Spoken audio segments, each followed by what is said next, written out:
नमस्कार, public news देख रहे हैं आप। क्या संसद में कोई बड़ा एक्शन होने वाला है? क्या मोदी सरकार किसी बड़े फैसले की तैयारी में है? और क्या दिल्ली में बैक टू बैक हुई हाई प्रोफाइल मुलाकातें किसी बड़े राजनीतिक संकेत की ओर इशारा कर रही है? दिल्ली के सियासी गलियारों में इस वक्त हलचल तेज है। वजह है प्रधानमंत्री नरेंद्र मोदी की लगातार 3 महत्वपूर्ण मुलाकातें। तस्वीरें सामने आई।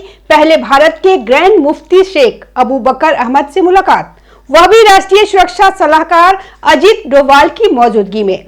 उसके बाद पूर्व राष्ट्रपति रामनाथ कोविंद से मुलाकात और फिर देश के उपराष्ट्रपति एवं राज्यसभा के सभापति सीपी राधाकृष्णन से बातचीत।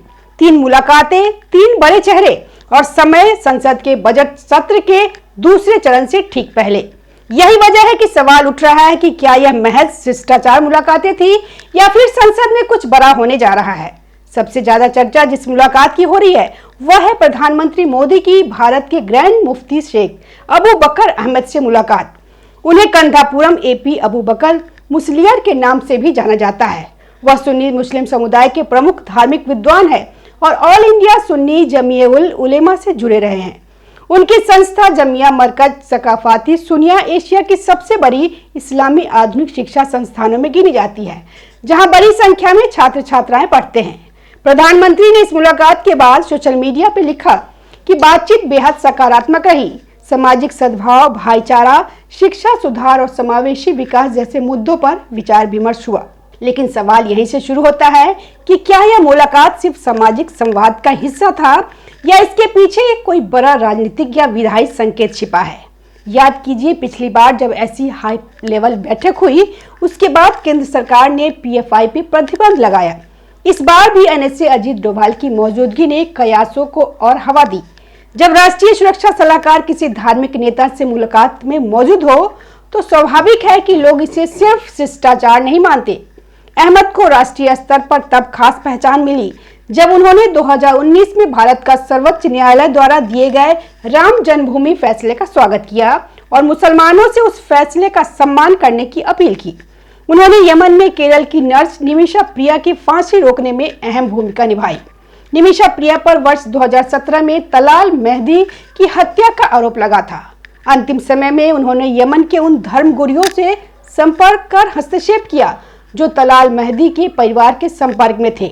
इसके अलावा अबू बकर अहमद ने नागरिकता संशोधन कानून का विरोध भी किया था। इस मुद्दे पर उन्होंने प्रधानमंत्री और गृह मंत्री से मुलाकात कर कानून में संशोधन की मांग रखी थी। केरल विधानसभा चुनाव से ठीक पहले प्रधानमंत्री और अबू बकर अहमद के बीच हुई यह मुलाकात राजनीतिक दृष्टि से भी काफी महत्वपूर्ण मानी जा रही है। केरल में आगामी विधानसभा चुनाव राजनीतिक रूप से बेहद महत्वपूर्ण माना जा रहा है। वहां अल्पसंख्यक समुदाय का बड़ा वोट फैक्टर है। शेख अबू बकर अहमद का प्रभाव खासकर सुन्नी समुदाय में व्यापक है। ऐसे में यह मुलाकात केरल की सियासत से भी जोड़ी जा रही है। क्या बीजेपी केरल में अपनी पकड़ मजबूत करने की कोशिश कर रही है?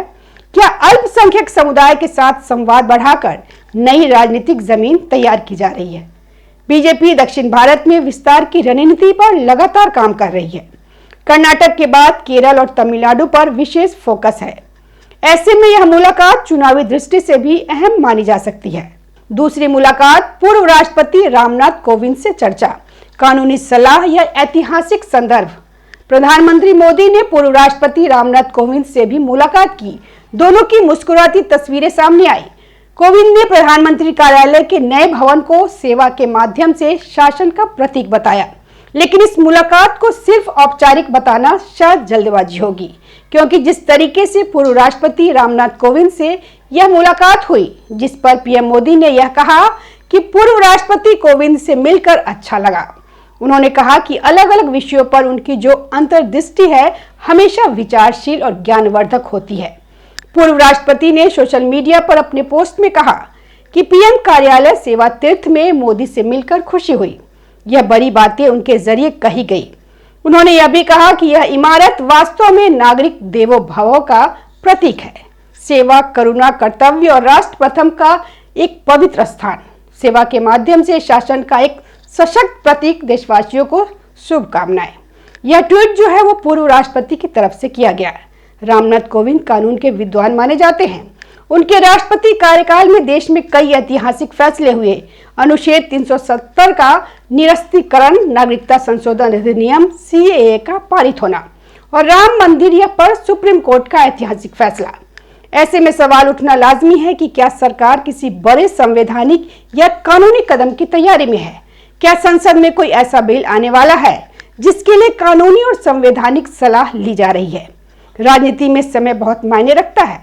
बजट सत्र का दूसरा चरण शुरू होने वाला है। अगर कोई बड़ा विधेयक लाना हो तो रणनीतिक परामर्श स्वाभाविक है। तीसरी मुलाकात उपराष्ट्रपति और राज्यसभा सभापति से बातचीत, संसदीय गणित का संकेत। प्रधानमंत्री की तीसरी मुलाकात देश के उपराष्ट्रपति और राज्यसभा के सभापति CP राधाकृष्णन से हुई।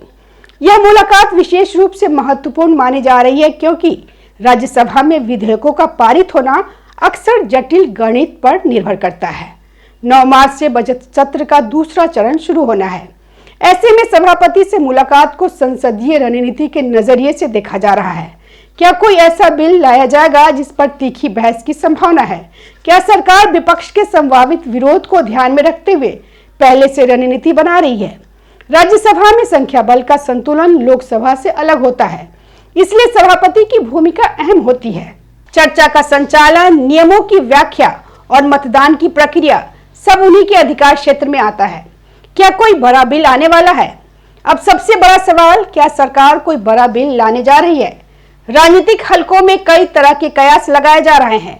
कुछ लोग इसे अल्पसंख्यक कल्याण से जोड़ रहे हैं, कुछ इसे राष्ट्रीय सुरक्षा से संबंधित संभावित कदम मान रहे हैं। कुछ का अनुमान है कि पाकिस्तान अधिकृत कश्मीर POK को लेकर कोई ठोस प्रस्ताव या रणनीतिक बयान सामने आ सकता है।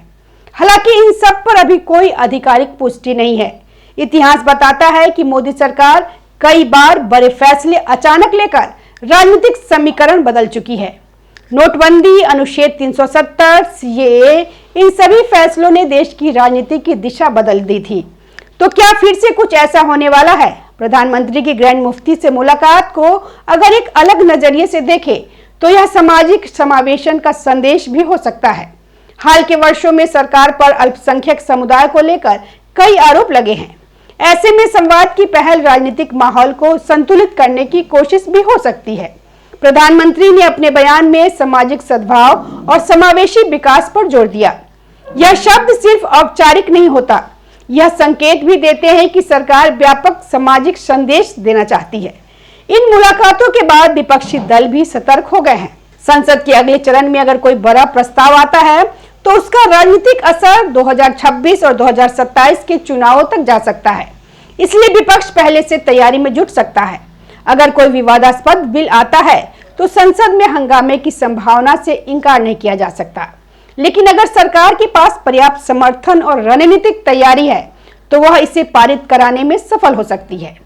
फिलहाल स्थिति यह है कि तस्वीरें सामने हैं, मुलाकातें हो चुकी हैं, बयान जारी हो चुके हैं, लेकिन कोई आधिकारिक बड़ा ऐलान नहीं हुआ है। इसलिए कयासों का बाजार गर्म है। 3 बातें स्पष्ट है, समय बेहद रणनीतिक है, बजट सत्र का दूसरा चरण, मुलाकातें बेहद महत्वपूर्ण व्यक्तियों से हुई है, राजनीतिक और सामाजिक दोनों आयाम मौजूद है। क्या यह केरल चुनाव की रणनीति है? क्या यह संसद में किसी बड़े विधेयक की प्रस्तावना है या फिर यह महज एक संवाद और शिष्टाचार का हिस्सा है? आने वाले दिनों में यह साफ हो जाएगा। लेकिन इतना तय है कि दिल्ली में सियासी तापमान बढ़ चुका है। संसद का अगला सत्र सिर्फ बजट चर्चा तक सीमित नहीं रहेगा। देश की नजरें टिकी है कि क्या मोदी सरकार फिर कोई बड़ा फैसला करने जा रही है। धन्यवाद। अगर वीडियो पसंद आया हो तो लाइक करें, शेयर करें और चैनल को सब्सक्राइब जरूर करें। ताज़ा खबरों से जुड़े रहने के लिए हमारे चैनल को सब्सक्राइब करें और बेल आइकन को दबाना ना भूलें ताकि हर खबर की नोटिफिकेशन आपको मिलती रहे।